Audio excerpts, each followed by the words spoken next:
Basham, and the big man, number 76, who's also the place kicker, Michael Schrader, at 6'2", 270 pounds. Probably Sequatchie County's biggest man, Kevin. The Oneida Indians get set to come onto the field. Mel, our starting lineup for our homestanding Oneida High School Indians. And, of course, starting at quarterback will be Jason Pike. He'll be joined in the backfield by Phil Meredith and Cully Phillips. Receivers will be Josh Thompson, Pete Shoemaker. Daniel King will also be playing at tight end. The line consists of Chris Claiborne, Matt Owens, Ryan Lewis, Heath Sexton, Michael Lawson, and Sean Harris. Those 6 linemen, of course, will be switching in and out tonight. And here come the Indians on to the field. Of course, Mel, tonight, if the Oneida Indians win, they will go 12-0, and that will be the first time in school history that the Indian football team has been 12-0. The last time that happened, I believe, was back in 1969, and they had a bowl game that year and went 11-0.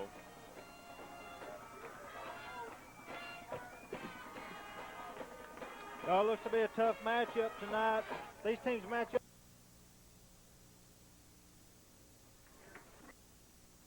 And as the fans clear the field, we'll take a commercial break right back here in just a few minutes with our opening coin toss right after this. For Sequatchie County. Yeah, the captain, number 1, Jeremy Brown. Number 52 is Todd Lane. And number 76, the big man we talked about earlier, Michael Schrader. For Oneida, your captains are Daniel King, Phil Meredith, Jason Pike, and Sean Harris.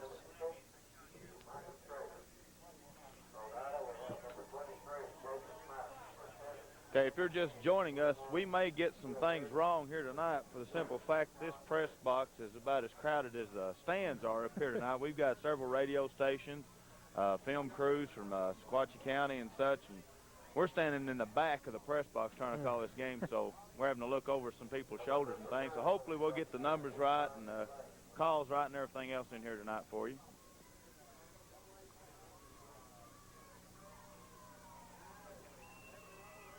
Sequatchie County's got an excellent turnout of fans here tonight, as well as the Indians. You know, Kevin, I was talking with Coach May earlier in the week, and Coach Davis from Sequatchie County is another Alabama boy. Yeah, okay. They evidently were doing some coaching real close to each other there at one point in both their careers. Well, as you pointed in there in our pregame, they run pretty much the same offensive sets that the Indians do. Oneida does, anyway. Both these teams, of course, being the Indians, hopefully we'll be able to distinguish. Of course, being able to watch is a little bit different than being on radio.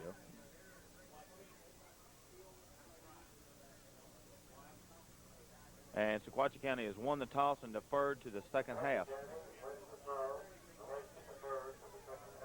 remind everybody also, we'll be looking at some instant replays tonight. So it gets bigger and better every week. Sequatchie County deferring to the second half, and they will kick and will receive and defend the north goal. Well, so Sequatchie County wants to go on defense first.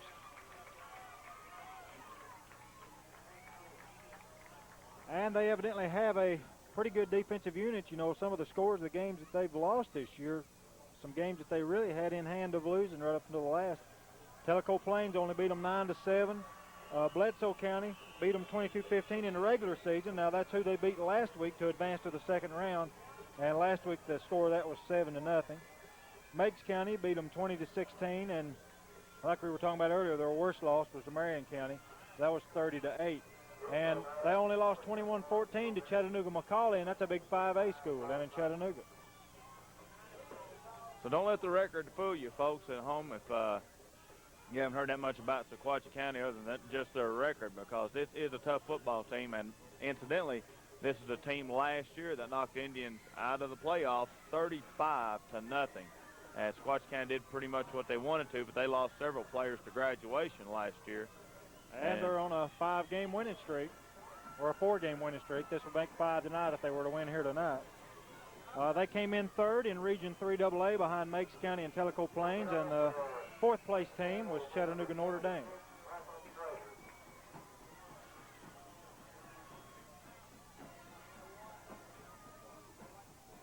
Michael Schrader set to kick it off. He's a big boy, 6'2", 270.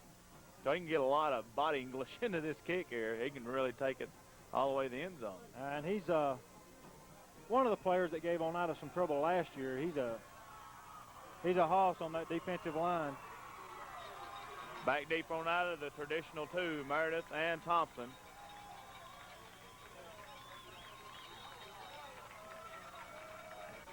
And the second round of the Class 2A playoffs is underway. Meredith with the pickup at about the 31-yard line, manages to get his way out, or take that 21-yard line and returns it all the way up to about the 39. Yeah, the first man to hit him there was number 51, Nathan Smith, and then number 57, one of their linebackers, Kenny Harvey. He managed to break away, but couldn't retain his feet.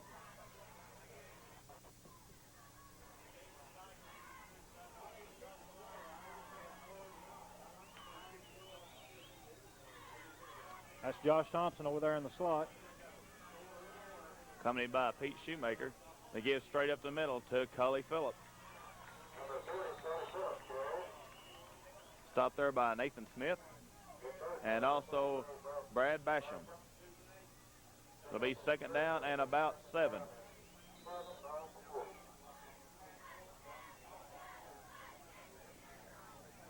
Had an opportunity to talk with Coach Davis this morning, and he seemed to think that the linebacker, number 57, Kenny Harvey, was one of his better players. So he got a lot of tackles this year, along with number 51. They've got good linebackers. Nice hold by Cully Phillips, but stopped by number 51, Nathan Smith. Pickup of about 2. It'll be third down and 4 for Oneida.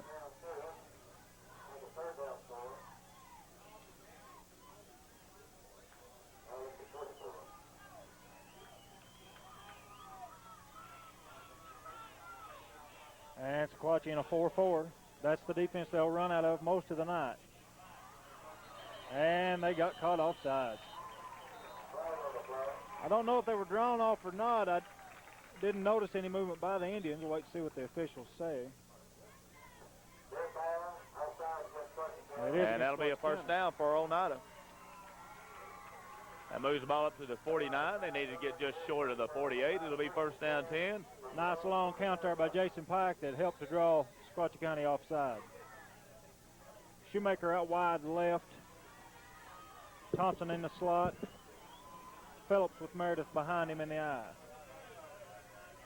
Give this to Phil Meredith as he lunges his way out to about the Sequatchie County 44-yard line, stopped by Brandon Johnson.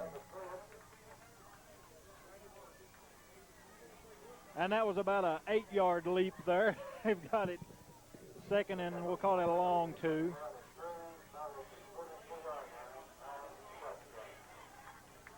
So a short second down.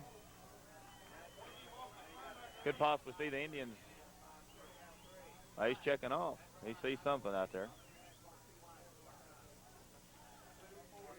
And Phil Phil Meredith over the left side. had a bit of a hole. He got close to a first down. And Brad Basham, the first man on the tackle, followed up there by Michael Schrader. And just short.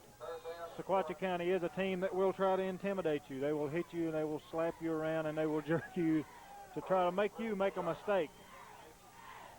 They're an intimidating football team. Third down, 1 to go for Oneida.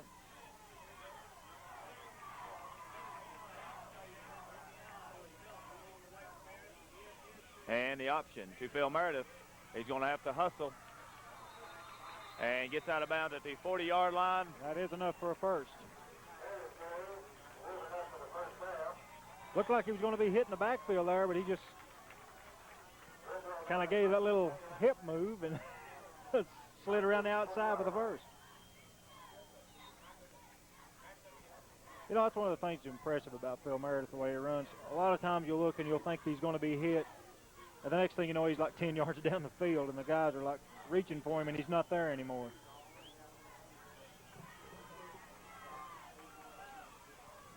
Receivers wide left. Pike with the pitch to Meredith. He's got some room.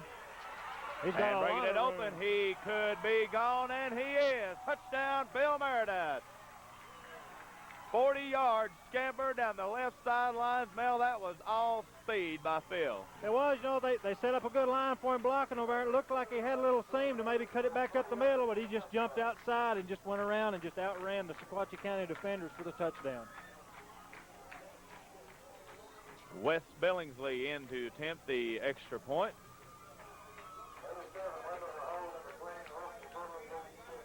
Kevin Wendell, your holder. Wendell with the hold. The kick is up and good, just barely. 8 minutes and 44 seconds left to go in the first quarter. It is Oneida 7, Sequatchie County nothing. We'll be back right after this.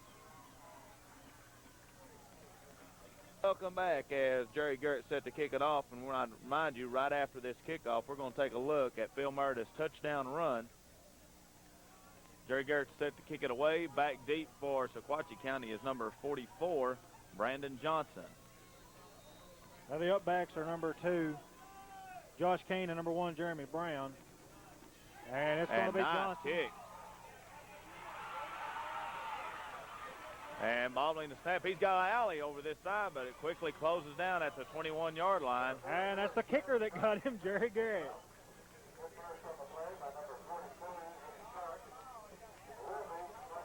As we get a look here at this instant replay of Phil Meredith's touchdown run here, hopefully here in just a second. Well, Sequatchie County's coming to the line, so we'll probably catch it here off this next play.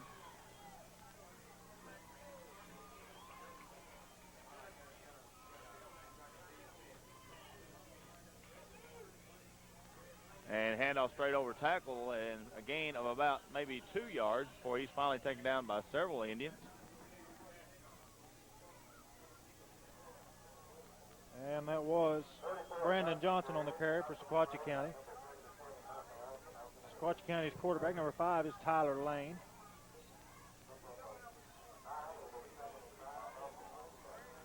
Sequatchie County doesn't throw the ball much unless they have to.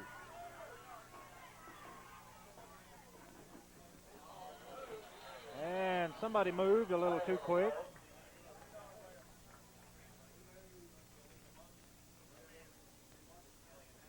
Okay, now we're going to get a look here at our replay coming up. Finally, here we go. Phil Meredith streaking down the left sideline. We got the tail end of it there. But it's a fine run by Phil Meredith, puts Oneida on the board. They get first blood. Good run by Phil. Good blocking there by the left side of the line. And Sequatchie County now with the ball, second. And a long 9, almost 10. All the way back at their own 22-yard line, 22 and a half. And in a shotgun formation. And there it is. The give, that read play, well. That play was read from the get-go. By Michael Opie Lawson. that play had no chance. It was too wide open. All your defense has to do to defeat that play is shoot the gaps. It takes too long to develop, and Oneida was ready for it. So it'll be 3rd and 10 now for Sequatchie County as he manages to get back to the line of scrimmage. So maybe get a look at the passing. They got receivers out wide to each side, and now shifting their tight end over. That's how they won last week, was by a pass that was actually tipped into one of the wide receiver's hands. Good pressure. And he's nailed. Hello, Daniel King. Daniel King. Screen set up well, but Daniel would have none of that. He just stood there and waited on the man to catch the pass and leveled him.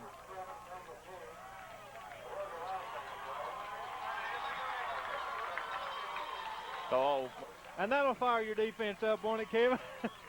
That definitely play on Oneida. Sequatchie County will be forced to punt here. And gets a good punt off. Nice high punt. It's going to be fielded by, well, he's going to let it drop and fall. But good punt's going to be blown dead down here almost to the 40-yard line. A punt of 40 yards by number 5, Tyler Lane.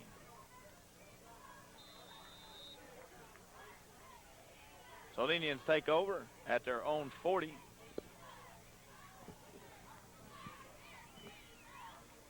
Five minutes and 50 seconds left to go here in the first quarter.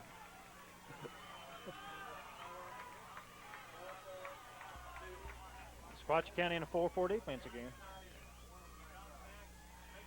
And there Long it is. pass He's downfield open for down the Thompson. He's sideline. going to have to read it. Does so. Nice grab, move. and He's he gonna is score. gone. Touchdown Oneida once again. That almost reminiscent of down at Harriman a couple of weeks ago. Thompson had to come back a little bit for the ball, make the adjustment, and into the end zone. Yeah, and the nice move there on the end, just like he did against Jermaine Copeland down in Harriman to score.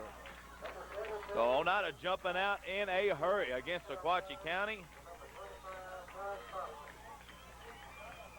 Couple of big long gainer plays. That one good for 60 yards. Billingsley in the kick, Wendell to hold. Nice rush. This one up and is good. With that, the Indians take a 14-0 lead. We'll be back to Dr. M.E. Thompson Field right after this. Play as we're back down here to Thompson. Makes the catch, the little cut move, and it's just a stroll into the end zone for Josh Thompson, putting the Indians up 14-0. And I just found out why Oneida is winning so many games this year. Every game that Chris Satterfield, the Oneida High Band coach, wears his orange and white striped tie, they've won this year. So continue to wear that there. He started wearing it on the first game of the year, you know. I'm sure there's a lot of traditions going on with undefeated seasons. Every game we broadcast, they've won. So. Oh, yeah. Well, you know, football players are probably the most superstitious people in the world. They don't want to change anything if they've got a winning season going. And Jerry Garrett with a nice kick. It's going to be fielded down here by Jeremy Brown. Cuts it back up around the middle, and it's going to be rustled down by Cully Phillip at the 25-yard line. He had a little seam there to the outside, but he was hanging a little bit too close to his lineman there.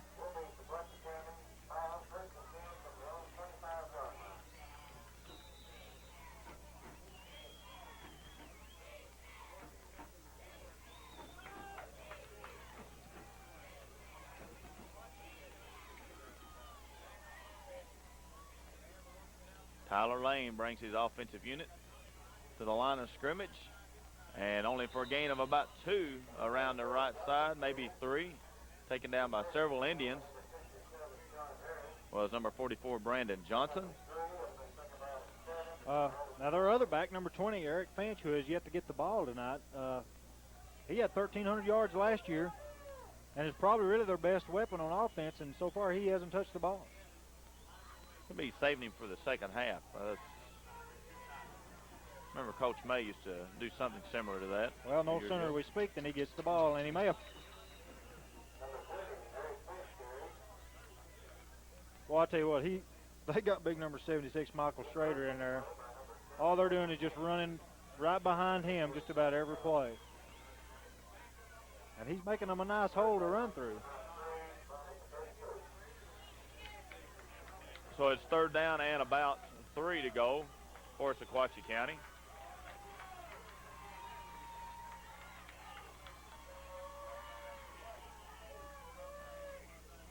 And the pitch around right side, and it's quickly sealed off by several Indian defenders. And he was hit hard there by, I believe it was Michael Lawson. A loss of 2 on that play, make it 4th down 5. The Indians have come to play tonight. Well, just about the time he started slipping down, Lawson put a pop on him. Well, you can still kind of credit that tackle to him because he was trying to cut and get out of his way, and nothing there. Another nice punt. Sequatchie County's got a heck of a punter. Fair catch by Phil Meredith at the 34-yard line. I was watching Kirby punt during the warm-ups, and he was getting them real high. Not a whole lot of distance. He was getting them 35, 40 yards downfield, but a lot of hang time. And their backup punter was number 12, Jared Lowry. He was getting them up just as high as he was. So they got 2 excellent punters.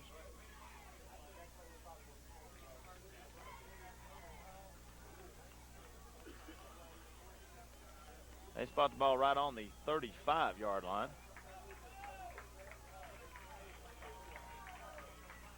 Indians splitting the backfield this time. Josh Thompson over here in the slot once again. And looking to pass once again. And it's going to be intended out here for Phil Meredith, but well out of his range.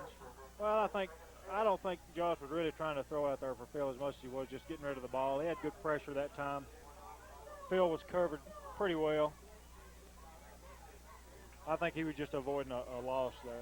Todd Lane applying the pressure over around that left end.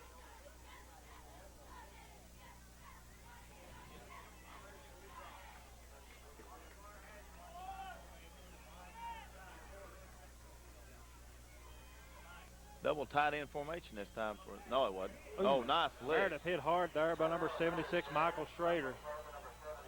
And with 270 pounds, that's a pretty good load to get hit with. So it's going to be 3rd and long now for Oneida. 3rd down and 9.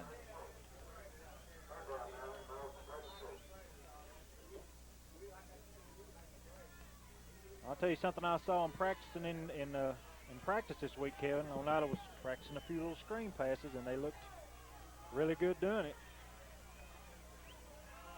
And that's the formation they were doing it at. But I think he's just going to drop straight back and look downfield probably for Meredith. He's got a little alley around this right end, but looking deep, directing traffic, throwing it up a little bit in there. He's got Thompson open again. And taken down at the 15-yard line, Josh Thompson. A heck of a pass. I thought he was throwing toward the middle of the field from my vantage point, but over here at the sideline, just a good route and a good pass. He dropped around and even directed a little traffic to get his receivers open and saw Thompson come open downfield. Nice block there by the referee on the defensive back. We get a replay of that downstairs. We sure would like to look at that over here after this next play if we can. Hopefully we may even end up missing a touchdown here as we get set to run that replay. And to give straight over the middle to Cully Phillips, bouncing it out to the outside a little bit, down to about a 2-yard gain.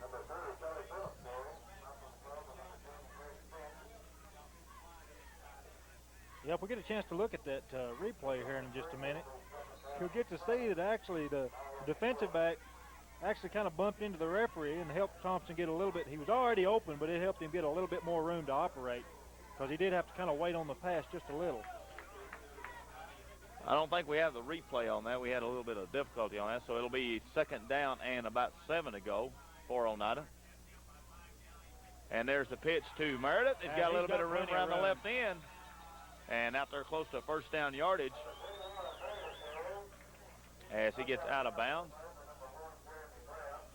It is enough for the 1st down. It'll be 1st and goal for Oneida. Ball spotted at the 5-yard line.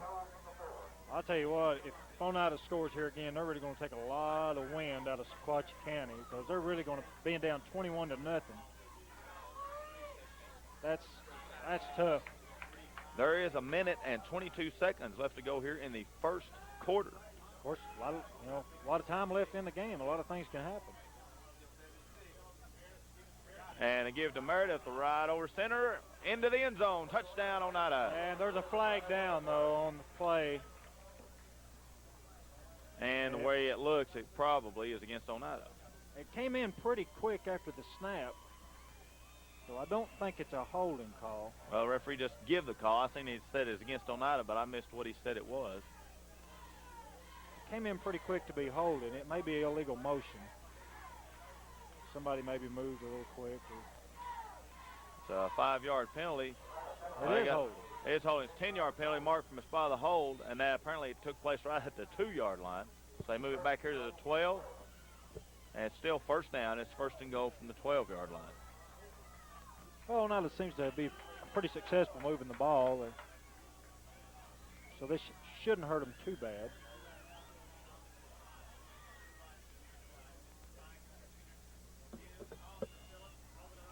And Cully with a carry only for about 2 or 3 yards, down just over the 10. It's taken down there by number 76, Michael Schrader.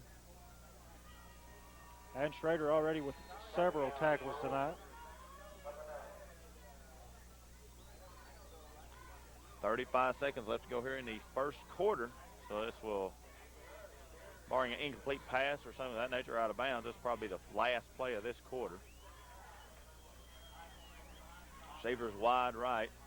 And we've got an illegal procedure against Oneida.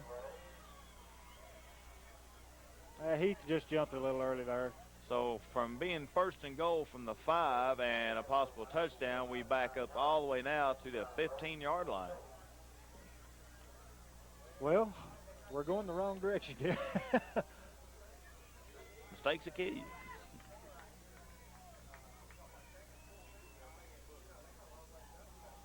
Sequatchie County defense needs to take advantage of this. Now, Oneida has committed 2 key penalties here. And the first quarter has expired. Your score, Oneida 14, Sequatchie County nothing. We'll be back for our second down and goal right after this.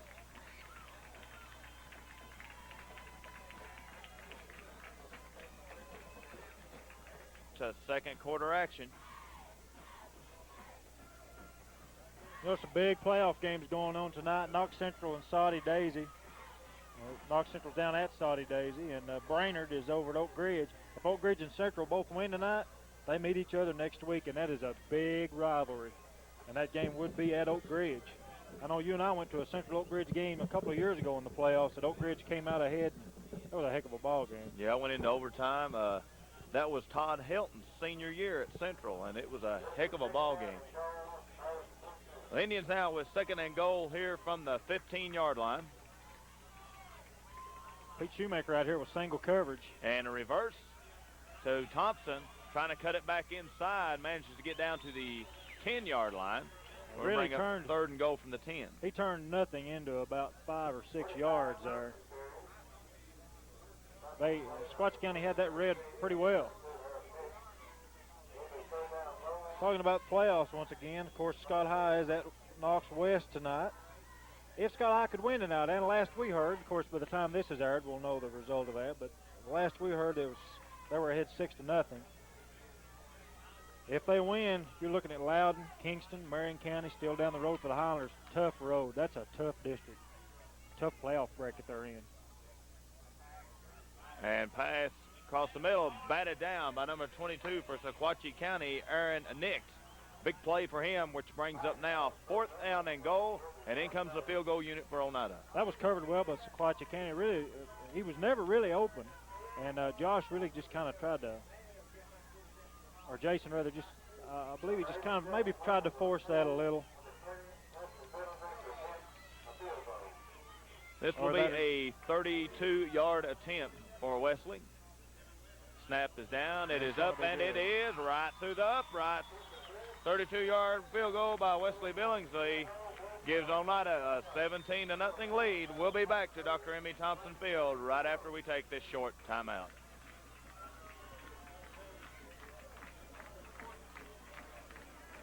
Brandon Johnson.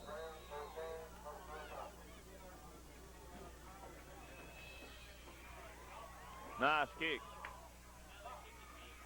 Fielded at about the 10-yard line. And he's going to be manhandled down to the 25-yard line. Josh Thompson in there. Josh Thompson having a heck of a game tonight. He is. You know, he just grabbed that guy and just pushed him back. He just said, no, you're not coming through here.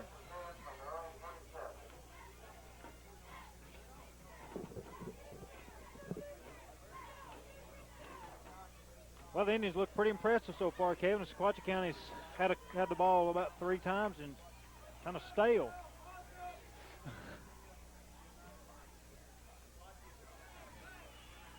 And there's a little flip out to the halfback, breaking Nice it loose move down the left side. And finally taken out of bounds, our biggest play of the night. Taken down by Jake Lau, but not until he gets into Oneida territory down to the 49-yard line. Eric Finch for Sequatchie County. Yeah, and that's the man who had 1,300 yards last year, and he's a senior this year. And I meant to ask Coach Davis when I talked to him this morning about how many yards he had this year, and I forgot to. But he's their best weapon on offense, no doubt. Back in the shotgun again.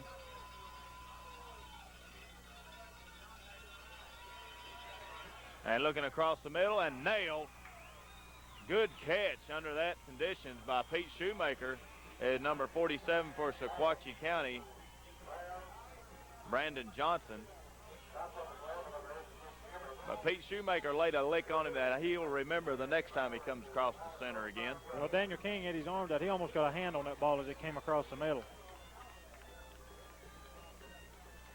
Now Sequatchie County now having a little bit of success now against this Oneida defense. Shotgun formation once again. Chased out of the pocket. And now is going to be forced to run. and taken down by several Indians, led along the way there for Oneida by Sean Harris. Kelly Phillips also in on the stop. He was forced out of the pocket, I believe, by Sean Rose. You'll notice that's something Sequatchie County is having to do. They're having to keep their running backs in to help block because Oneida's getting good penetration. It's 2nd down and 1 to go. Johnson and Finch are having to stay in and help block so he'll have room to pass. And the pitch for the 1st down and more, all the way down to the 15-yard line. Eric Finch once again. And who'd they look like on that play, Kevin? You know, these teams run pretty much the same offense. Sequatchie County runs out of the I formation. Sometimes they'll be in a power I. And Coach Davis, like Coach May, you know, from Alabama, they're run that Alabama offense. And shotgun once again looking across over. He's got his man open. It's Finch down to about the 4-yard line, taken down by Josh Thompson and Daniel King. I believe that is enough for the 1st down. 1st and goal. They spot the ball back here at the 4-yard line, so Sequatchie County now coming to life, moving the ball pretty well against the Oneida defense. Well, they've got them spread out. They've got them back in that shotgun, making them respect the pass, and it spread the defense out and giving them some lanes to run in. Oneida in there pretty tight right now. And slipping and fall is Finch. And getting back to the line of scrimmage, it'll be 2nd and goal from the 4. And I believe that was Chris Claiborne on the tackle. Chris's dad told me I better talk about Chris this week, son.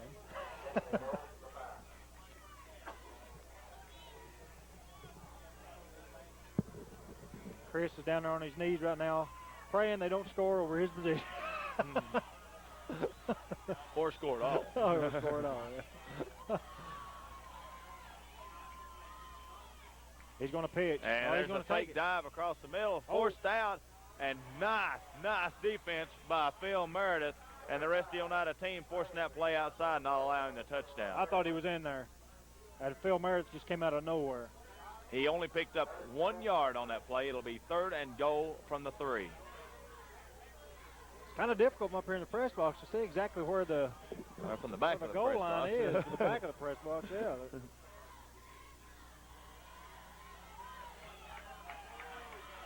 Third and goal. Power eye right.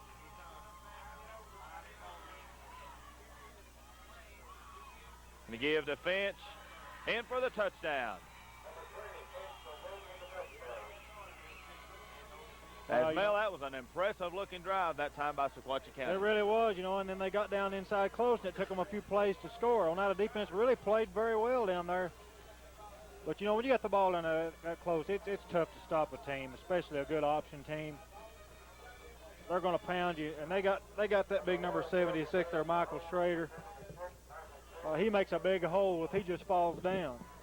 He is your kicker. And he'll be attempting the extra point. Snap is down and it's blocked, but we got flags on the play. That's blocked by Pete Shoemaker. So we'll hold it right here and see what the penalty is. If it is, I don't know if Indians could decline it or what. I don't know if it's daily procedure if it's a dead ball. False start on the offense. It'll be declined. And another missed extra point. So with 7 minutes and 8 seconds left to go, it's Oneida 17, Sequatchie County 6. We'll be back right after this. 17-6 ball game as Sequatchie County works their way back into it, and the last 5 games Oneida has played, either them or their opponent has missed an extra point. Nice kick. That's going to roll on into the end zone and be blown dead. So the Indians will start on their own 20-yard line.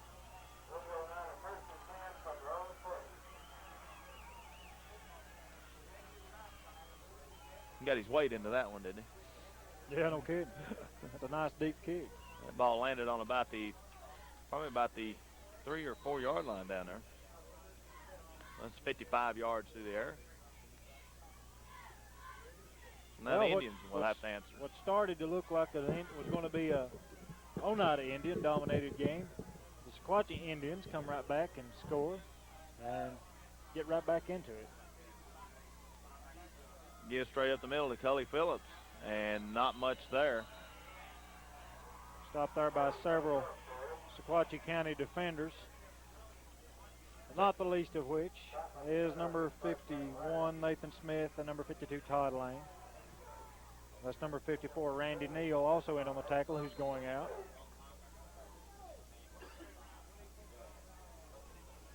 And him going out makes you think they're probably going to a 5-3 defense this time. They run a 5-3 and overshift it.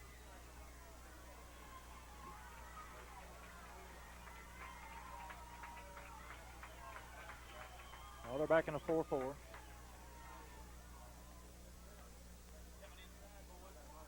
And looking for the quick pass. And it's batted down, or pass was batted up in the air and caught by Phil Meredith. Heads up play by Phil Meredith. So it'll be 3rd and 10 to go now for Oneida.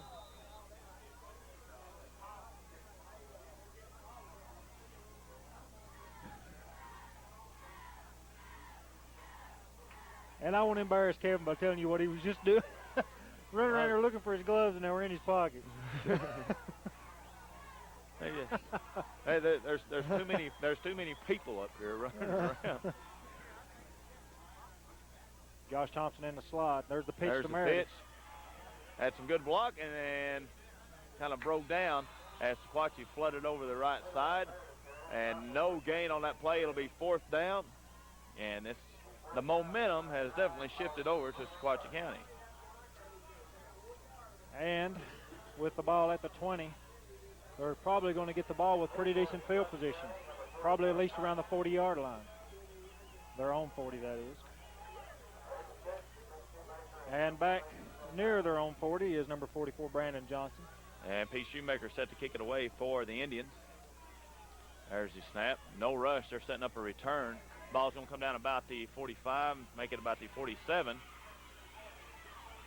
And getting outside, breaking the tackle, and finally being taken down by Cully Phillips, but not until he can get to the Oneida 47-yard line. So Sequatchie County with excellent field position to start their, I believe, 5th possession of the night, I believe. There's 4 minutes and 49 seconds left to go here in the half. Oneida 17, Sequatchie County 6.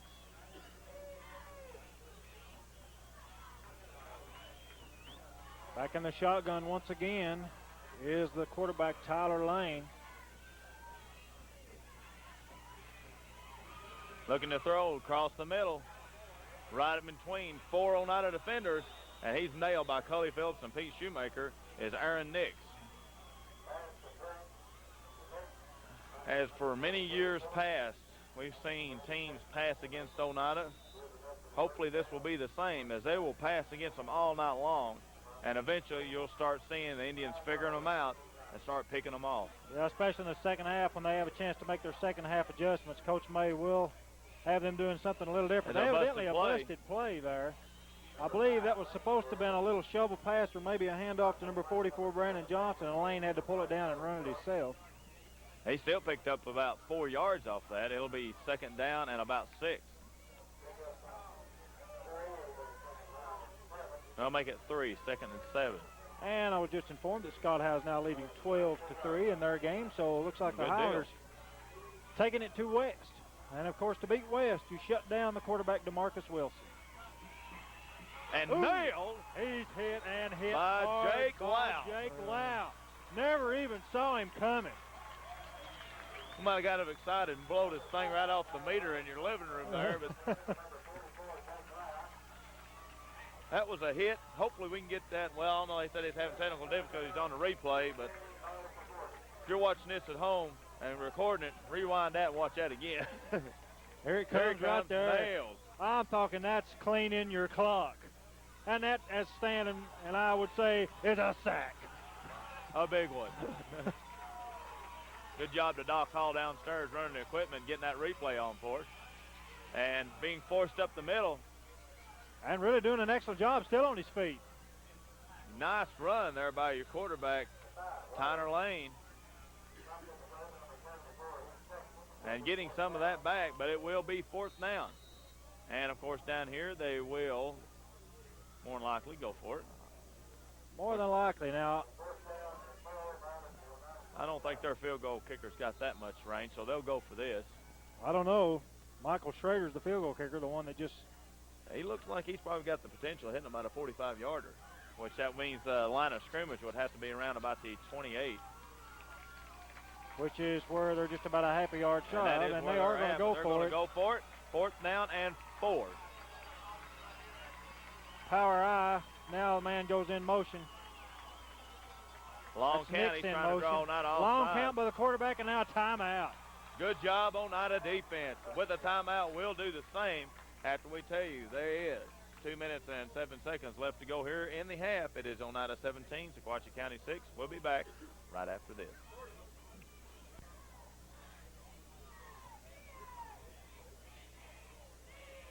Fourth down and 4 for Sequatchie County. And opportunity now while we've got a little bit of time left. Scott High, of course, is at Knox West tonight, playing a team similar in some respects to Harriman. And West quarterback DeMarcus Nelson is a lot like Jermaine Copeland, and they have got a lot of depth at almost every position. West is one of those teams that beat Gatlinburg Pittman this year, so they've got a tough defense and a fast offense. And if Scott High can continue to contain West's outside attack, as they must be doing since they're leading 12-3, they can probably come away a winner in that game, because West, I believe, is just a tad overranked. Not hardly as good as maybe they've played in some of their games this year. But a good team nonetheless. There's 4th down, pass across the middle, is complete for the 1st down. You know, they're eating Oneida up with that play. Good play by Sequatchie County, getting that ball down to about the 18-yard line. That's Todd Hatfield on the reception.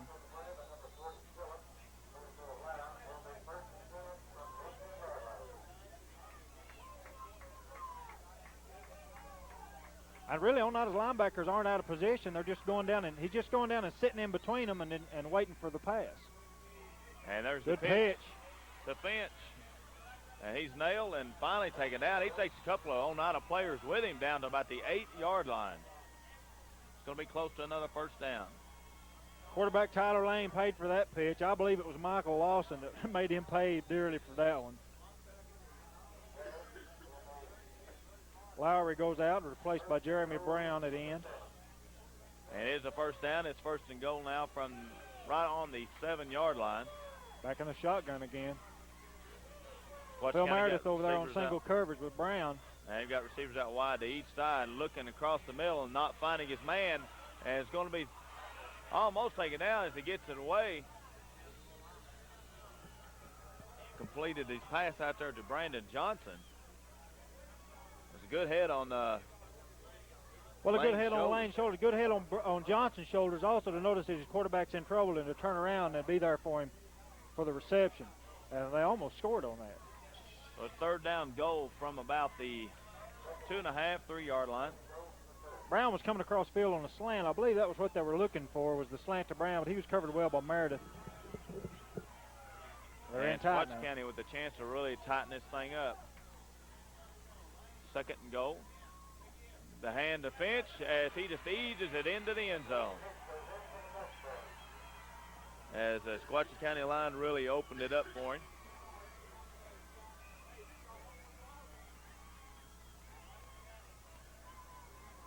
The score coming with just a little over a minute left to go here in the half. So the Indians, now we may see the old 2-minute drill from Oneida coming up here. You know, they've done it successfully a bunch of times this year. And Sequatchie County, of course, going for 2 after missing that earlier extra point. And the pass is broken up by Pete Shoemaker. A big break up there as Sequatchie County will now have to score a touchdown instead of just kick a field goal to tie it up. And with that, 1 minute and 9 seconds left to go here in the half. It is Oneida 17, Sequatchie County 12. We'll be back right after this. Number 76. Michael Schrader. He boomed one all the way into the end zone last time, and this one's going to be just like it. Lands right on the goal line. That's a 60-yard kick through the air. Well, one advantage of that is no time goes off the clock.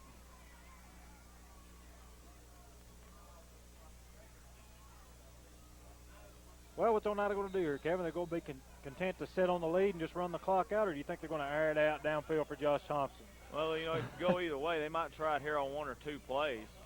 Of course, pinned all the way back here on your own 20. They send receivers wide to each side of the field. Of course, we've seen several times. You know, this is almost exact amount of time left against Shelton Clark earlier in the year. There's the draw to Phil Meredith. Keep your linebackers honest as Phil gets up here to close to the 25-yard line. I believe that was number timeout for Oneida. I believe that was number 22, Aaron Nix, on the tackle there. And with Oneida taking a break, we'll do the same. And we'll be back to Dr. Emmy Thompson Field to resume the action right after this. May leaves the huddle. As Mel discussed it here during the break, he's looking. I have to say it's kind of low because we're up there close to their coach's back option.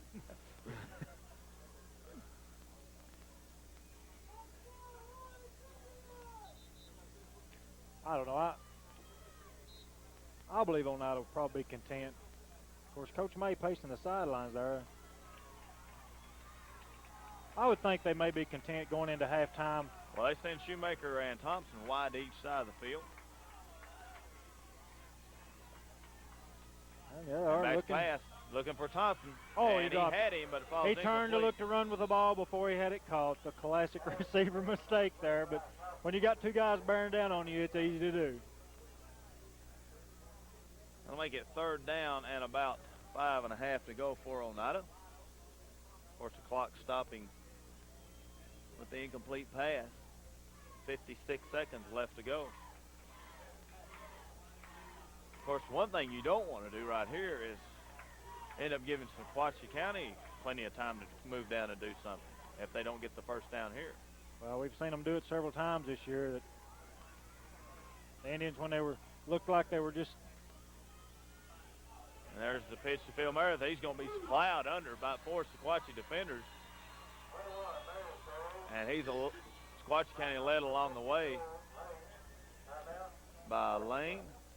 And Sequatchie County takes the time out here. We'll just go ahead and stay with this one. We just got through taking a couple of breaks. Boy, there's some teams, talk a little bit more about the playoffs. There's some teams making some long road trips tonight.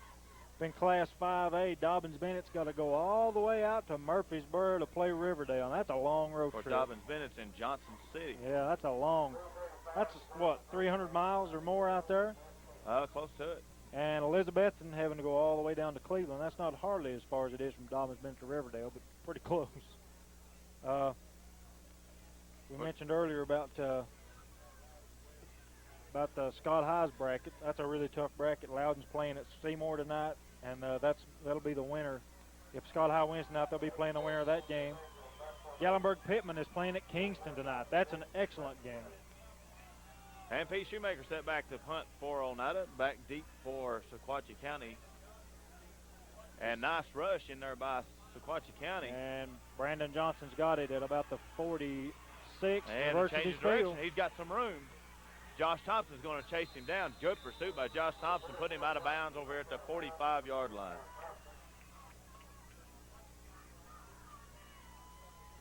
You can see on the bottom corner of your screen the amount of time left to go.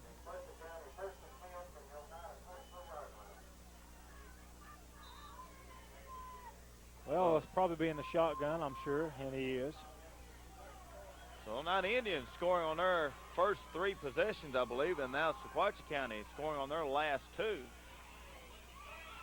And setting up a screen, we got a flag. And there's a flag, and that's going to be an eligible receiver downfield. The whole offensive line is 10 yards downfield.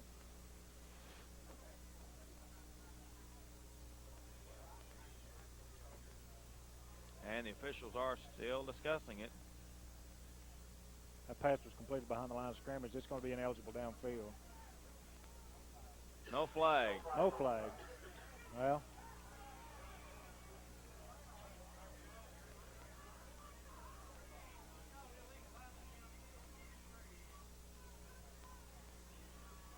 That moves the ball up to the 40-yard line as the clock is now rewound. That pass would have been across the line of scrimmage. It would have been ineligible receiver. Well, yeah, ineligible receiver downfield. Yeah, that was it a was screen. Completed behind, yeah. Once again in a shotgun. Pretty good protection. Looking all the way downfield. This could be picked off. Thompson with good pursuit. We get a flag on the play. This could be offensive interference.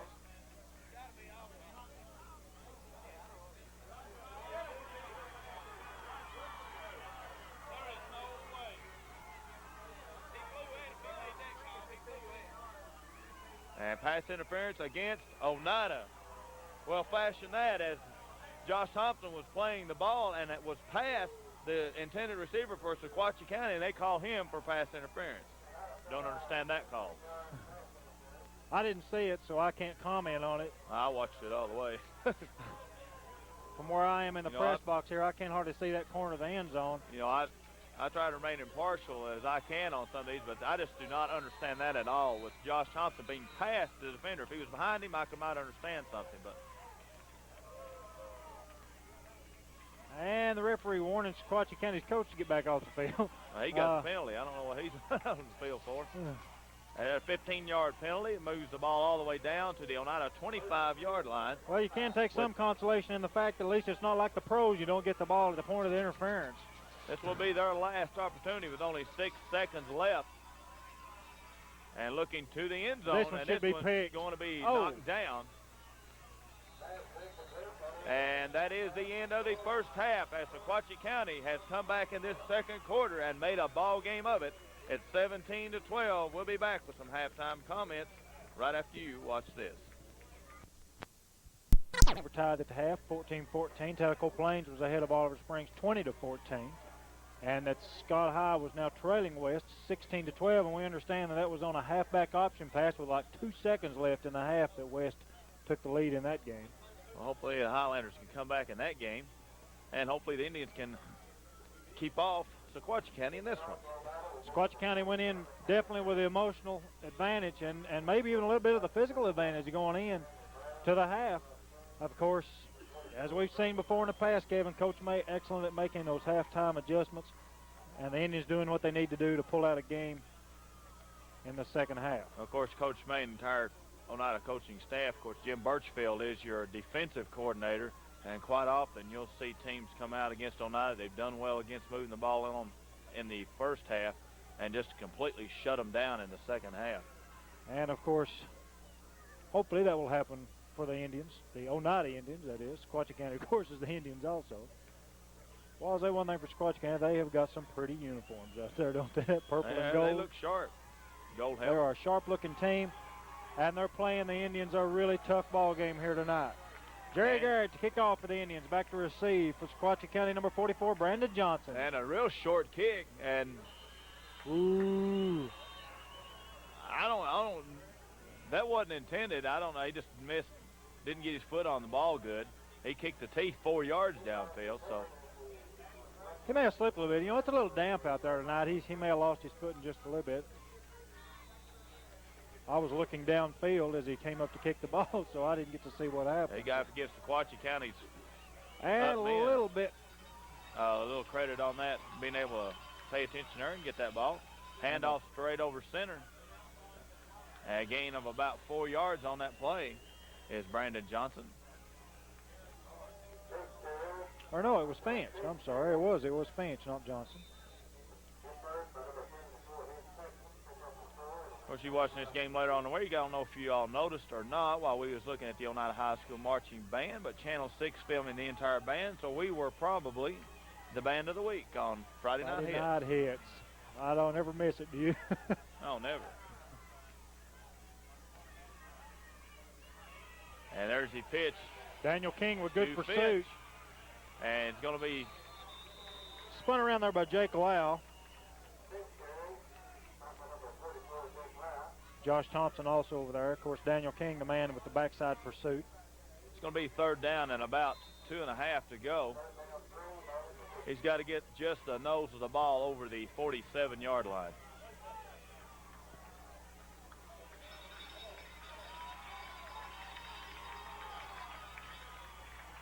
our left.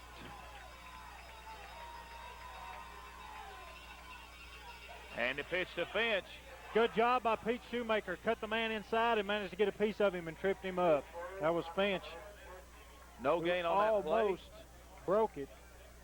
He may have even,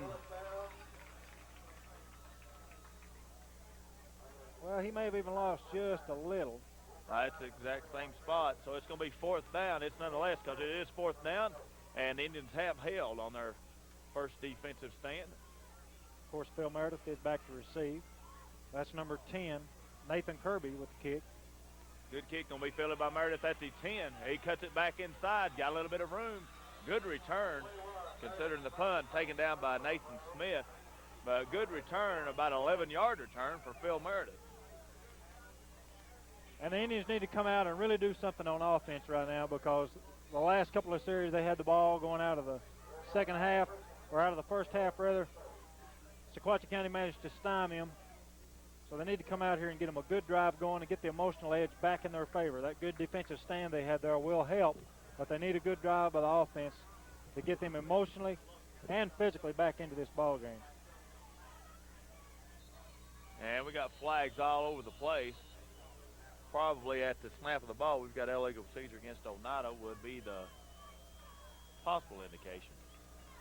Sequatchie County team is signaling it is against Oneida. It is illegal motion against the Indians. Well, last couple of games, the Indians have had very few penalties and really getting plagued by the penalty bug here tonight. That'll bring up first down and 15 to go for Oneida. Pete Shoemaker brings the play in. Indians with wide out to each side. I formation backfield. Daniel King is your tight end over here on the left side of the line. And the pitch is around the right end to Phil Meredith. And he is nailed back there, led along the way by number 51, Nathan Smith, and followed up by Josh Chain. And that'll make it second down after a loss of about 3, second and 18. And that small player that was just in for Sequatchie County, number 23, is sophomore Bubba Smith. A little man playing with a big name.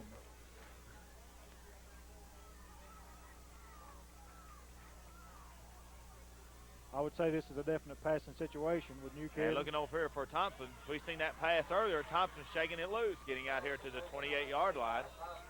Our first down is up here about the 33. It's going to make it about 3rd and 5. That's the same play that he dropped a pass on earlier. Made sure he had it that time, Kevin, before he took off running. And almost broke through there. Would have had some big yardage if he could have just got just a finger shy away from that guy that had him there. Big third down play here for Oneida.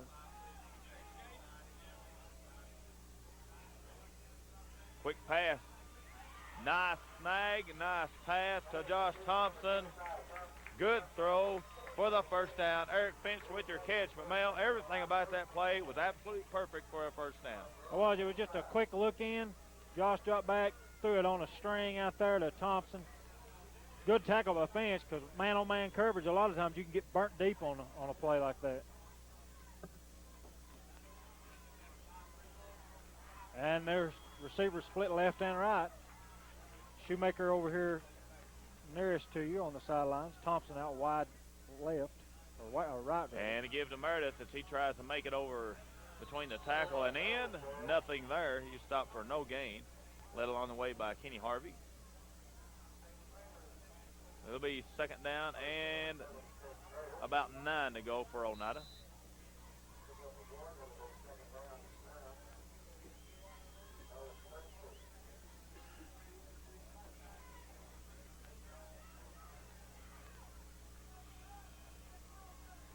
Josh Thompson comes to the left side this time in the slot, I formation. And Jason back to pass.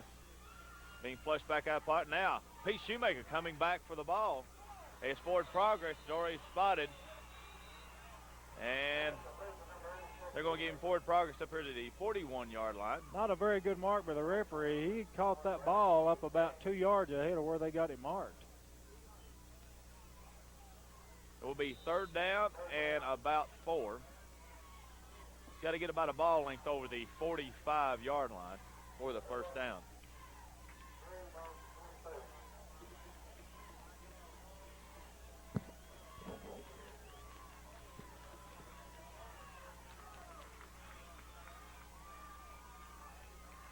Wide receiver split left and right. Sequatchie County showing blitz, so they back out of it. And Pike flexing out to the right side, going deep downfield. He's got him open. He's got Pete Shoemaker down there. What a catch. Beautiful catch by Pete Shoemaker, diving. And that's a big play that Oneida needed. I thought he was throwing the thing away because I thought he'd overthrown it by about 10 yards out there for Josh Thompson. Once Pete Shoemaker opened up out there. If we can get a replay on that, that'll be great. We'll have to get it after this next play. Well, you know, Pike really just put it pretty much the only place it could be put because the coverage was there. And also help coming up from the corner. He laid it out. Shoemaker sacrificed his body there and caught that. So it's first down, 10 to go. Oneida with the ball down here at the 18-yard line.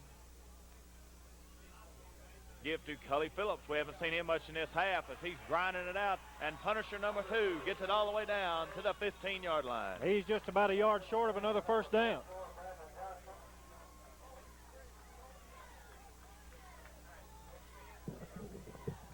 You know, that's something you'll see a lot of times. A good passing game, a lot of times will open up some good lanes to run through.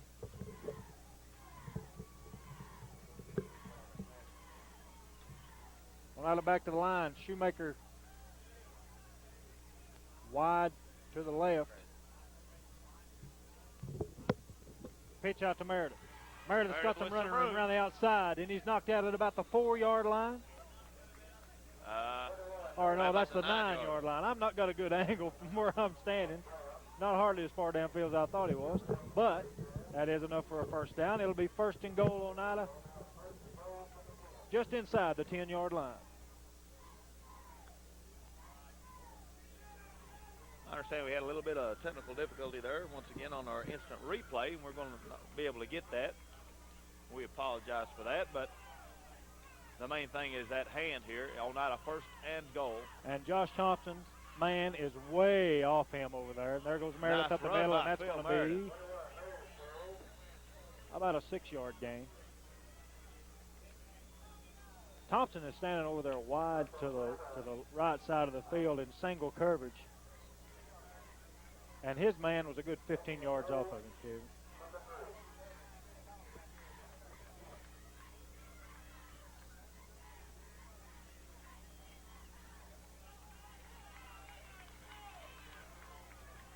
Oneida with a golden opportunity here. 2nd and goal, ball marked at the 3.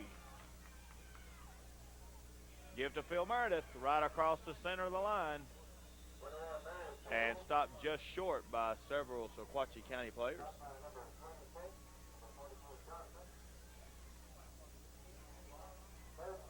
Led along the way by number 44, Johnson. 3rd and goal from the 1-yard line. And the fans getting up. Of course, the Sequatchie fans yelling hold 'em, and the Oneida fans yelling score.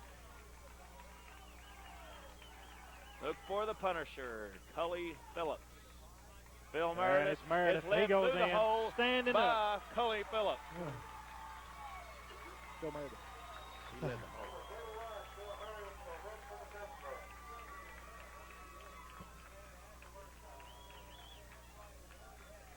Excellent blocking up front that time, Kevin.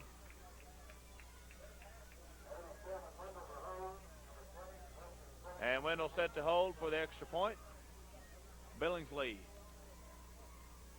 set to kick it. And it hits and goes in, but they're waving it off. It hit the upright and bounced on in, but they're waving it off. As we got illegal procedure probably against Oneida. Kevin Wendell did an excellent job that time of getting that ball down because that was really not the best of snaps. Offsides against Sequatchie County, and that will be declined, of course, and the kick is good. And with that, Oneida 24, Sequatchie County 12, 3 minutes and 14 seconds. Well, now wait a minute. The Well, referees are bringing it back. Hold on right here for just a minute. Now they're waving it back because they did blow the whistle. Yeah, they've got to kick it over because they blew the whistle. That's right. That's a dead ball foul. They blew the whistle, so they're going to have to kick it again. That's right. The extra point is waved off by the officials, so they will have to re-kick. That's why I was saying they blew the whistle and killed the play before it was even over with, then waved it off and said it was good. And I make up my mind, huh? Sequatchie County definitely didn't like that, and I don't blame them a bit because, hey, that stopped their players from rushing the ball. Be interesting to see here. That kick was good. Well, and as before, Kevin Wendell did an excellent job of getting the ball in a high snap again, and this no one good. is no good. No good. So the bug comes back to haunt them.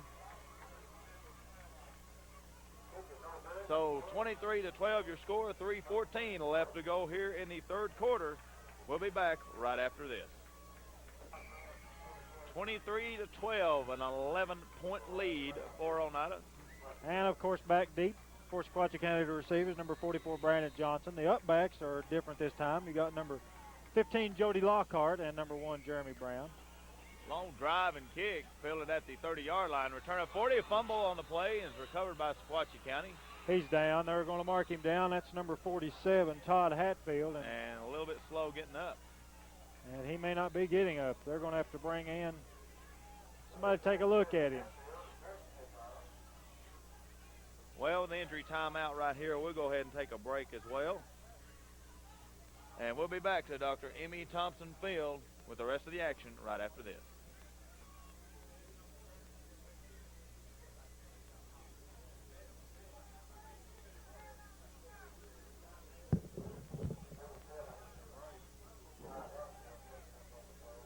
Player number 47, Todd Hatfield.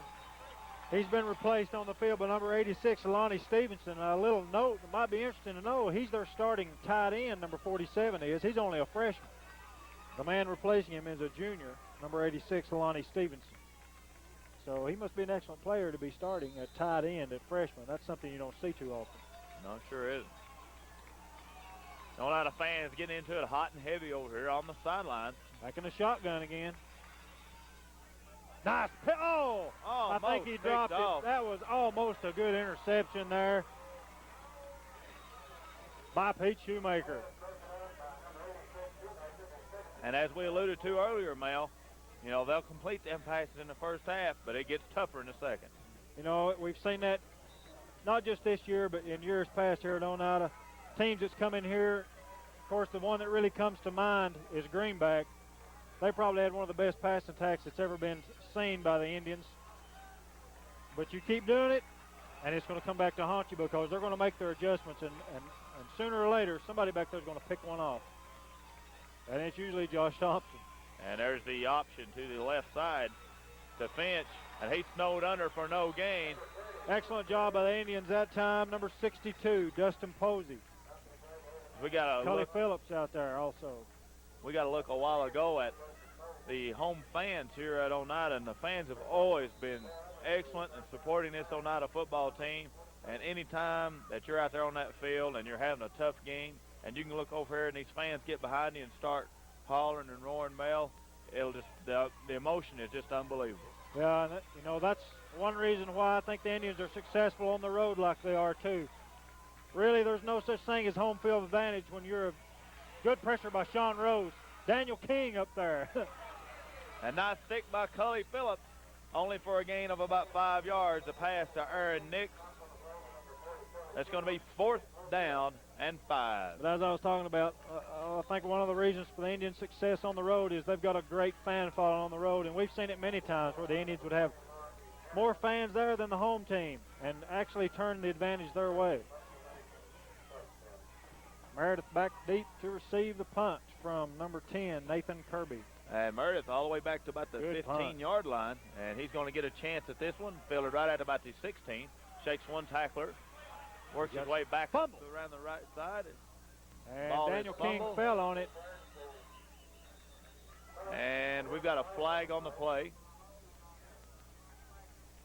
A couple of players there, Daniel King and Sean Rose. Looks like Daniel King may have gotten on it and got it back.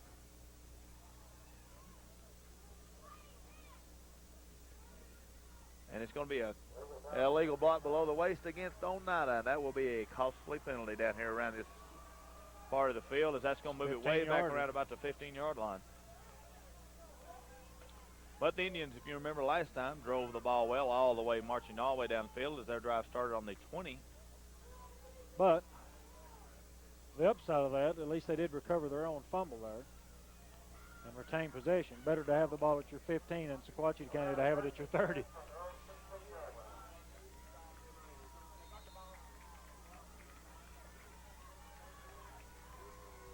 Another long drive here would really take a lot of time off the clock and make it tough on Sequatchie County. Well, there's 1 minute and 28 seconds left to go now in the third quarter. 23-12, Oneida. Long pass downfield. Nice catch.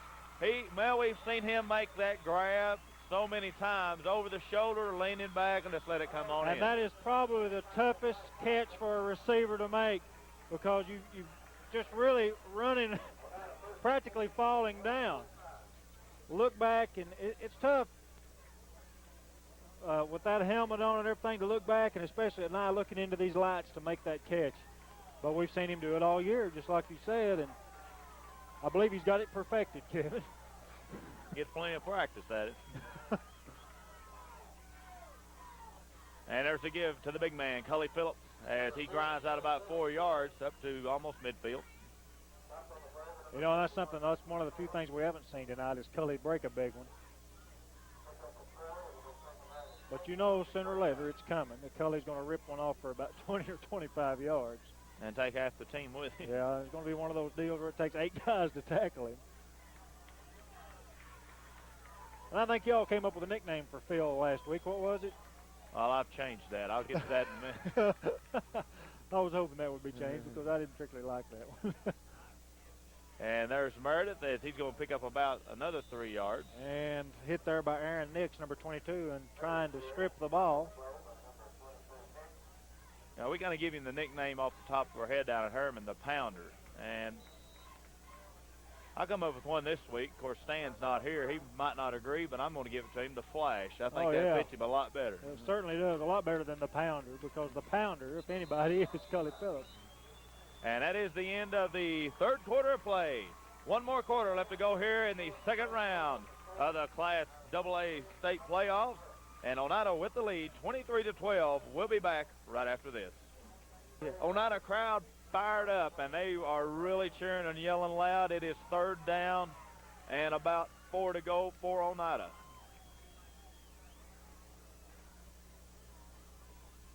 And it worked. Good job by the Indians, and especially Jason Pike. Well, let's make sure and wait and see what the referees say. I'm pretty sure we caught Sequatchie County with encroachment there. Oh, good. First down, Oneida.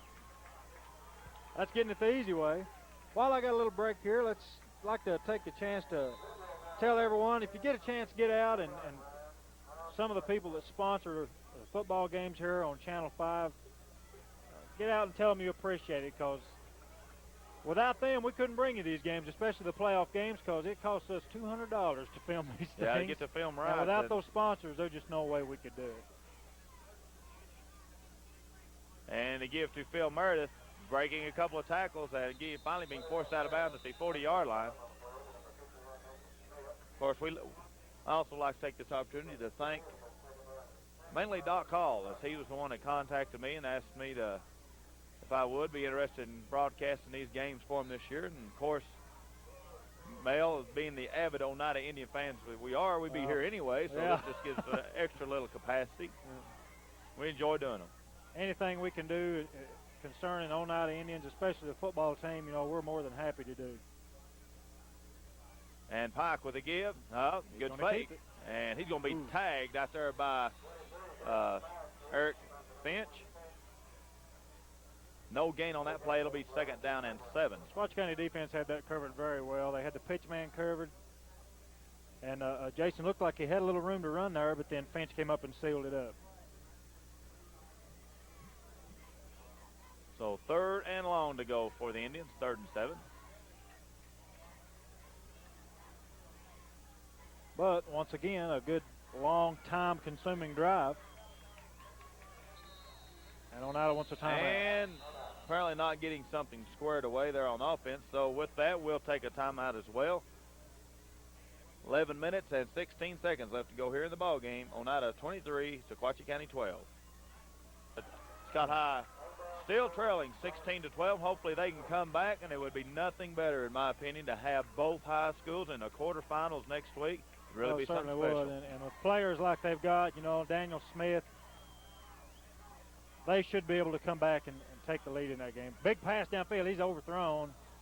Intended for Josh Thompson. Good pressure up the middle that time by number 78, and that's Brad Basham. Daniel King was wide open out there across the middle. Of course, he didn't see him until he done thrown the ball. He didn't have a lot of time to look around that time. He had to pretty much get rid of it, and I think that's pretty much what he was doing, just getting rid of the ball, because Josh was covered on that play. Of course, we've seen him make some catches when he was covered before. But 4th down, ball at the 40. Back to punt is Pete Shoemaker. This should be a good punt for him. This is about 35 yards, is about his average range. Good rush by Sequatchie County. Nice high punt. It's going to be bounce. Could die. Hopefully they'll get down there on it. It is. It's down inside the 3-yard line. Excellent punt by Pete Shoemaker. Of course, the Sequatchie County player hoping it'd roll into the end zone. It rolled a little, but not much.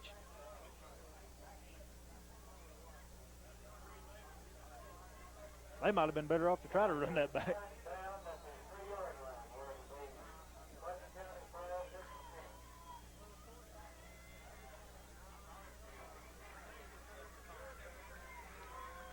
Sequatchie County the line. Tyler Lane at quarterback. Power I formation. Power I right, as a matter of fact. There's the handoff up the middle to Johnson. Stopped there by the center of the Oneida line. Got a couple other scores to pass along the way. At the end of 3, Tellico Plains 28, Oliver Springs 21. Good game there. Also at the end of 3, Harriman 20,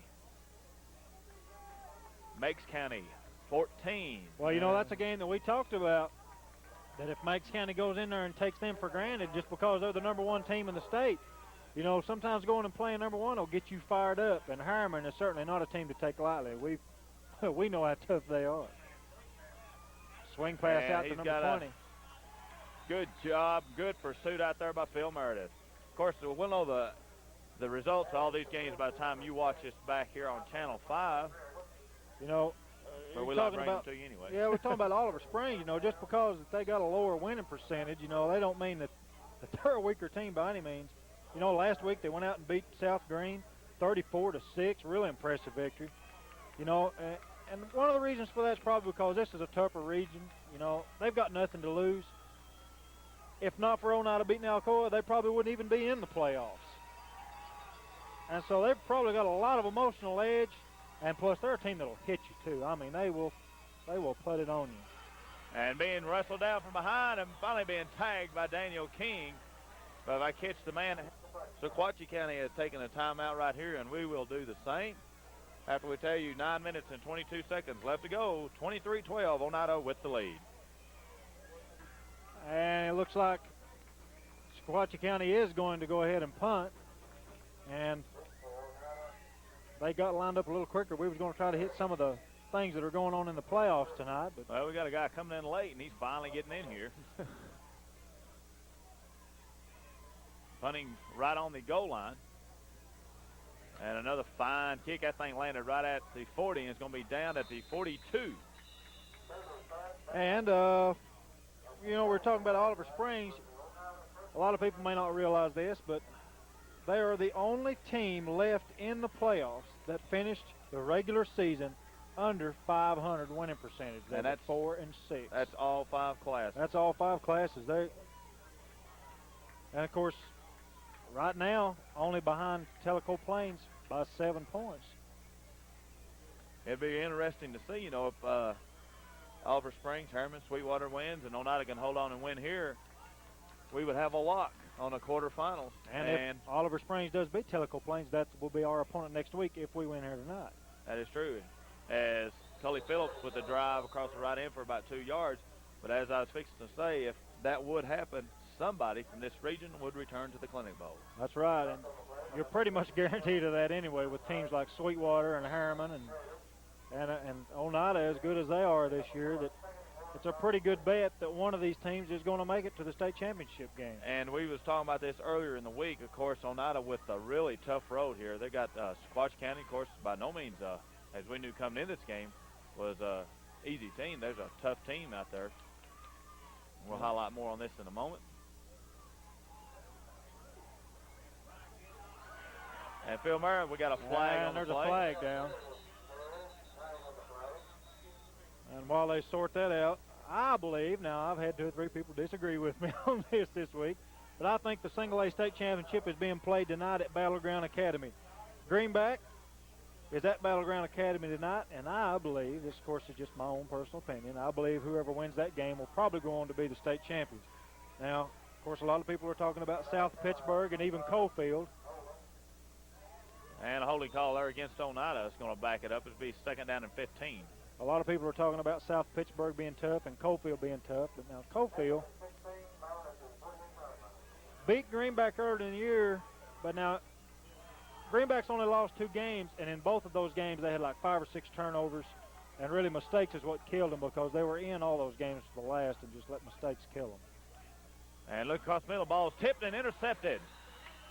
He's intended out there for Josh Thompson, or pardon me, Pete Shoemaker, but the ball is intercepted by 44 Brandon Johnson. That could be just a break Sequatchie County needs because they're running out of time to do something here in hopes of winning this game.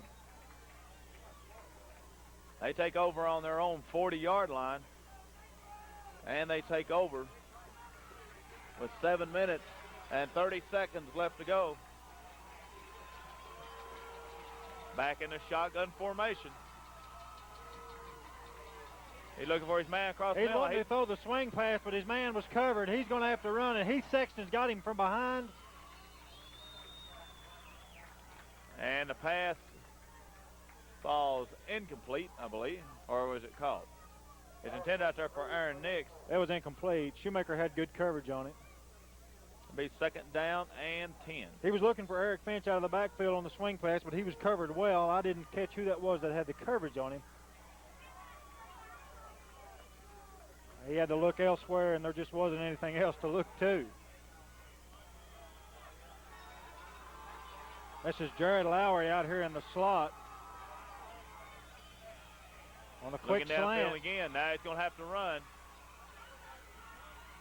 And he's going to be taken out of bounds at the 49-yard line. That will be enough for a 1st down. Chris Claiborne in on the tackle there. And I believe Eddie Sharp also, I believe, in on the tackle.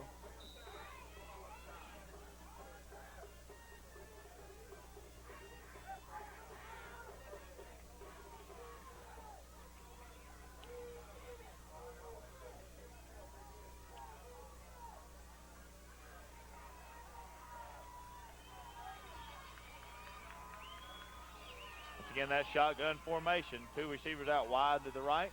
Tight end over here to the left. Daniel King on the blitz. And shaking it loose, trying to. Good job. Good job by Pete Shoemaker. He read that all the way. There was Brandon Johnson with the reception there. And he lost about 2, maybe 3 yards on the play. About 2. 2nd and 12. And, of course, that keeps the clock running, which is definitely what the Indians want to do. As we're down now to 6.5 minutes left to go here in the ball game. Still plenty of time for Sequatchie County to do something. And there's the draw, straight over the middle. He shakes a few tackles and then getting his way all the way down to the 42-yard line for Sequatchie County. Tackle there by Pete Shoemaker. That's Eric Finch on the draw. So that'll bring up 3rd down and about 3. Just over the 39-yard line is the first down. Back up under center this time. Power I right. There comes Daniel King. And his knee went down right on the 40. We'll see if they mark it there. I believe he's got it. Well, they had to get out to about the 39. Well, I don't know. They may have to measure, and that's what they're going to do. They're going to call timeout for a measurement. It's awfully close.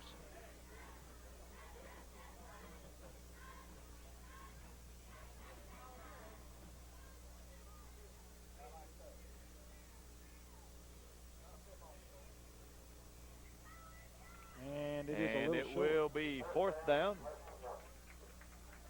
And they'll certainly go for it. Well, if the Indians could hold here with 5 minutes and 33 seconds left to go here in the ball game and take over the ball, they could definitely do some damage because Sequatchie County is forced. They're running out of trailing time. by 11. They're going to have to score twice. And then they're running out of time to do it in. You know, barring a couple of big plays, or perhaps, you know, some fluke play like a fumble picked up and run back or something like that. Sequatchie County is really running out of time to pull this ball game out. And Daniel King.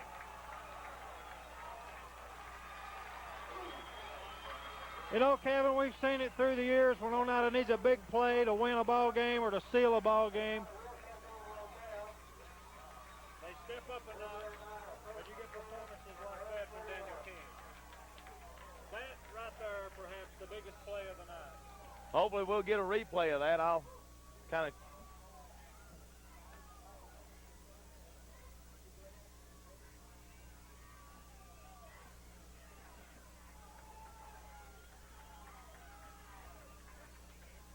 Okay, we'll get a look at that right after this play.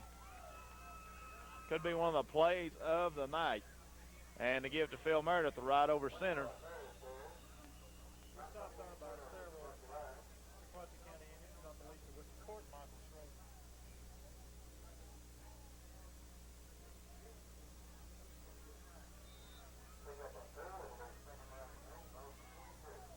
And we see here's the handoff, and right through the center line comes big Daniel King to get the ball back over to Oneida. Just got the gap onto it and clean, and was there practically from the handoff. So 2nd down 8 for Oneida. In motion is Thompson. Gives straight over the center to Cully Phillips. We've been waiting for it all night, and here he goes. He's going to get a block from Phil Meredith, but he's taken down. Number 20, that's Cully Phillips would have been gone all the way. And Kevin, that's the play that we were saying we were waiting for earlier. Cully made a couple of guys pay for that one along the way. He always does. What's really amazing about that, at least Eric Finch was smart enough not to try to tackle him high. Took his legs out from under him and really saved a touchdown there. If they'd have tried one of those 4 or 5 people dragging into the end zone, if they'd have tried to tackle him high. Excellent run by Cully Phillips.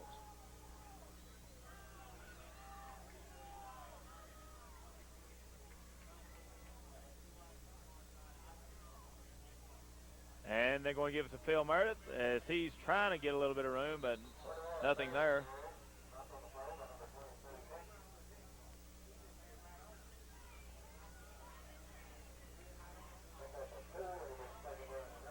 Well, you know, Kevin, we knew this was going to be a good physical ball game just from what rumors and what little information we could find out about Sequatchie County. We knew they were a lot tougher than that 5-5 record that they brought in here, the regular season record. Of course, 6-5 with the win last week against Bledsoe County in the first round of the playoffs. Yeah, they had to play. Of course, they're in Meigs County's region. They had to take on them and play a 5A Marion school, County. play Marion County, which is a AAA school, ranked number 1. Or I'm not sure if they are now. They were ranked number 1 in the state. And Marion County, or pardon me, Phil Meredith. I don't know how I got off on that. Phil Meredith with the carry picks up a few. It'll be 3rd down and 5. And more importantly, I can't see the clock from here. 2 minutes and 25 seconds left to go here in the ball game. And that doesn't leave Sequatchie County much time to do anything, even if they get the ball back on downs here.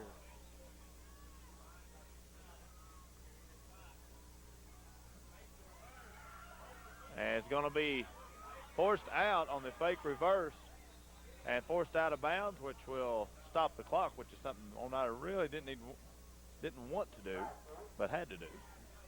It's either that or get killed. Yeah, exactly. They had him, looked like they had him sealed up, and then he found the little seam there, made a little skip step. So it'll be fourth down. Of course, Oneida will not kick a field goal here because it is fourth down. They'll want to try to keep the ball away from Sequatchie County.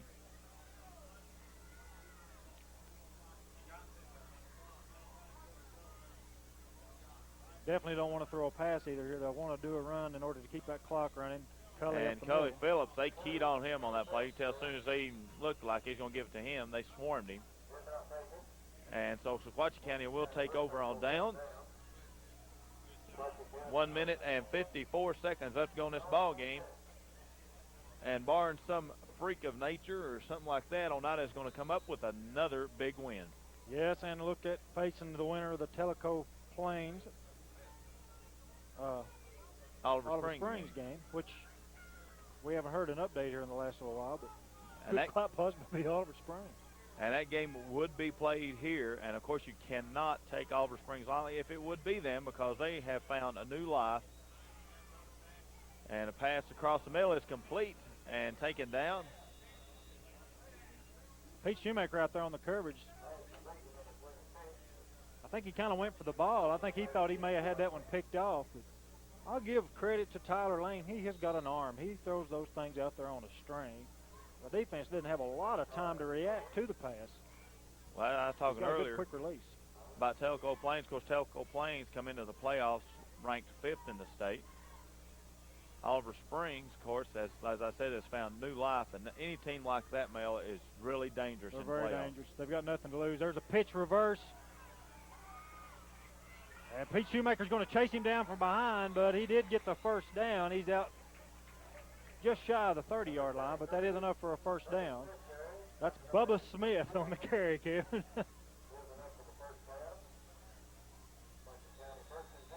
Similar to our own Trey Shoemaker, isn't he?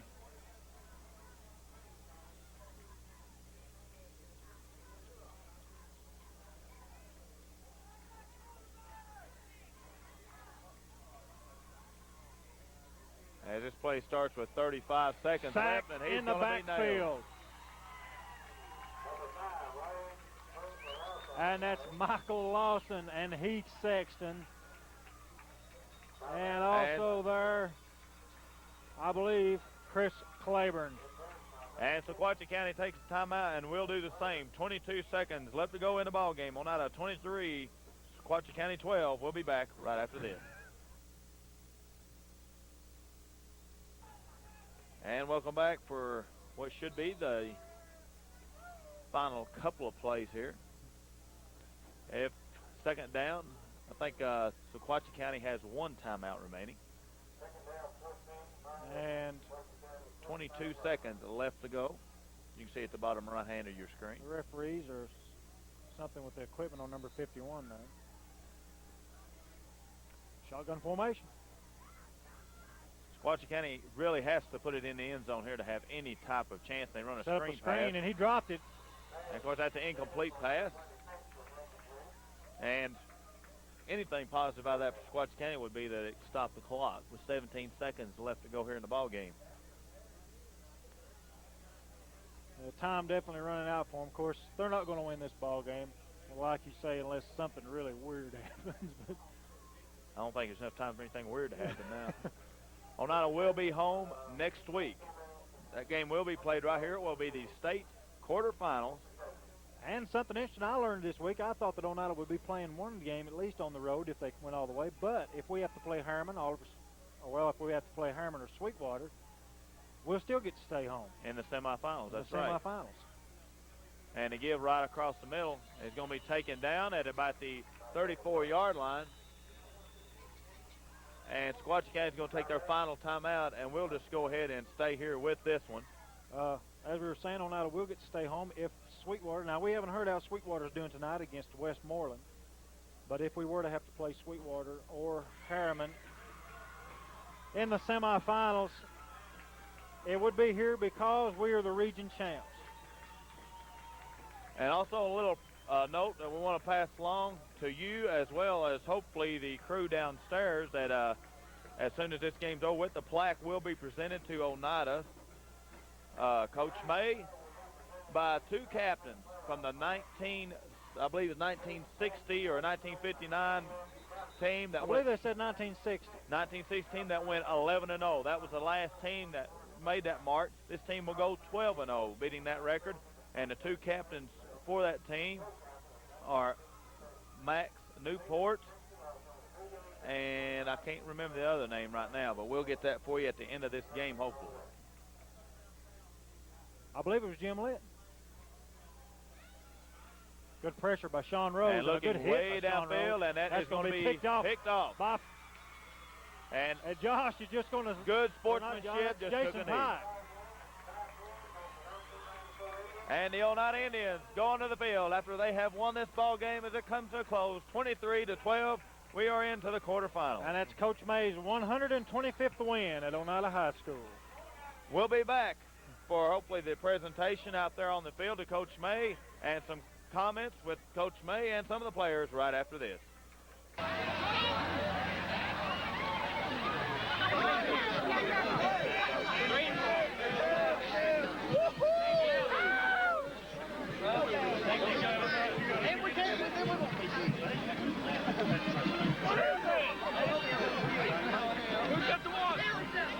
Congratulations, Coach.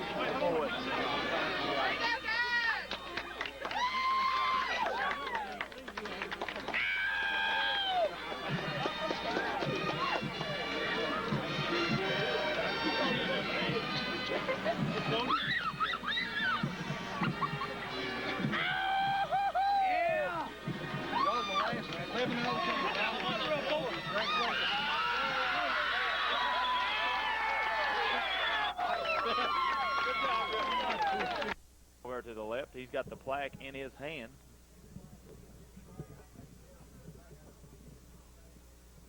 As we are waiting to see the presentation, which should be momentarily.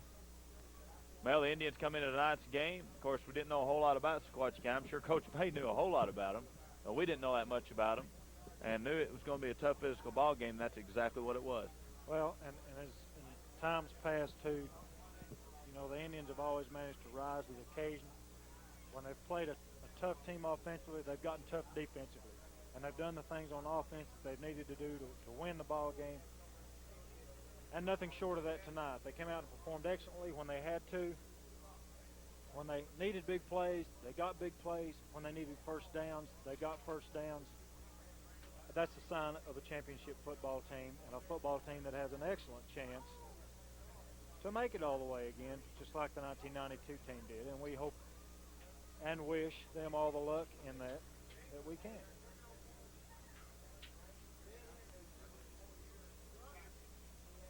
Of course, Indians having prayer right now.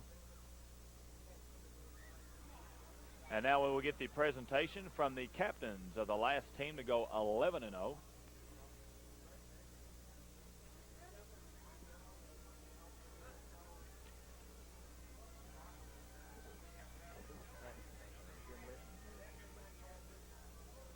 Okay, your captains are Jim Litton and Charles Max Newport. That from that 1960 team, they are making their way out there right now to Coach May, as we can see them giving the presentation of the plaque.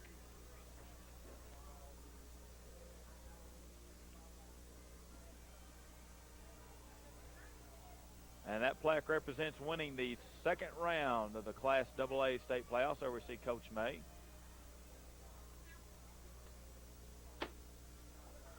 I believe he's also getting a plaque commemorating this being a 12-0 season. And probably, I'm sure they're mentioning something about this being his 125th victory here at Oneida High School. And congratulations to Coach May and the Oneida High School Indians as they advance to the state Class AA quarterfinals next week. And that game will be played here at Oneida. We will be back here in just a few moments with some of the Oneida players and a talk with Coach May right after this timeout. Back, I'm now here with lineman Chris Claiborne and Sean Harris. Guys, tonight was a real tough physical ball game, especially here in the second half. How was it in the what they call the trenches? Well, we come in this game. We knew they were big, and we just want to be a dogfight, and that's what it was. Dogfight all the way through the game. And just like Harris said, I mean, it was just dogfight, and we just come back out second half, knew what we had to do, and we just got it done. Well, congratulations to you two guys, and thanks for stopping by. Good luck next week against Tellico Plains. Thanks, Coach Henry. And as he said, Coach Henry, the man responsible for bringing that line together. And congratulations to Coach Henry and the entire coaching staff. We'll be back here in just a few minutes with a talk with the main man, head coach, Coach May, right after. Congratulations on a big win, 23-12 against Sequatchie County. You knew coming in here tonight they was going to be a tough football team. They're a lot better than their record. They've lost to some quality people, a 5A team, and then they lost to Marion County, who's the #1 team in 3A. They lost to the #1 team, Meigs County, and the #5 team, Tellico Plains. And then they lost to Bledsoe, who they beat last week. So they're a good football team. We played hard. I'll have to look at the film to see how well we played, but we played hard, and that's what it takes sometimes. You got to play hard, and you got to hang in there. So we're going to get to play one more week. That's right, and of course, once again, congratulations on tonight's win. We found out a while ago that Tellico Plains held off late Oliver Springs Drive, and they'll be the team you'll be facing next week. Tellico Plains is huge. They are huge, and they've got a tailback that runs out of that Notre Dame box. It's got about 1,800 yards rushing or something, maybe more than that. But he's huge. I've seen them play, and they're going to be extremely tough. It's going to be a real hard nosed ball game. We're going to have to do some things that counteract the fact that they can take the ball and drive it 80 yards every time they get it. We're going to have to do some things to keep the ball away from them too. Well, Coach May, once again, congratulations on a big win tonight. And next week, you'll be home once again against Tellico Plains. And good luck then. Thank you. Appreciate it. Thank you for stopping by. Good win. Well, Kevin, Tellico Plains next week, but the big surprise tonight, Meigs County bit the dust. That's right. Harriman put them out in style. I think the final was 38-14, something like that. 36-14, something like that. You know, it was like 14-14 at half, so evidently Harriman came out in the second half and just totally dominated them. And we were kind of afraid something like that might happen to them if they came in overconfident against a team like Harriman's got. Of course, the Indians now will be at home next week in the quarterfinals against Tellico Plains. Invite everybody to come out here and watch that ball game. Be right here on Dr. Emmy Thompson Field. Time is at 7:30. Tellico Plains come into the playoffs ranked, I believe it was 5th in the state. And Westmoreland was ranked 4th, and they're playing Sweetwater tonight. We haven't got the final on that game yet, but that could be Harriman's opponent. It's Sweetwater next week, and that would be another matchup. And that game went into overtime earlier in the year. Yeah, and that means that if Oneida does win next week against Tellico Plains, we're going to be playing Sweetwater or Harriman again. But at least that one will be up here and not down there. That's right. So be sure and catch all the games. Good luck to the Highlanders as well. As last we heard, they were behind, but hopefully they'll pull that thing out, and we'll be 2 games at home next week. Scott High will be at home as well as Oneida. So be sure and come out and support these teams here as they are home in the quarterfinals of the playoffs. For Mel Akers and Kevin Akers, the entire crew, good night, everybody, from Dr. Emmy Thompson Field as the Indians have won 23-12.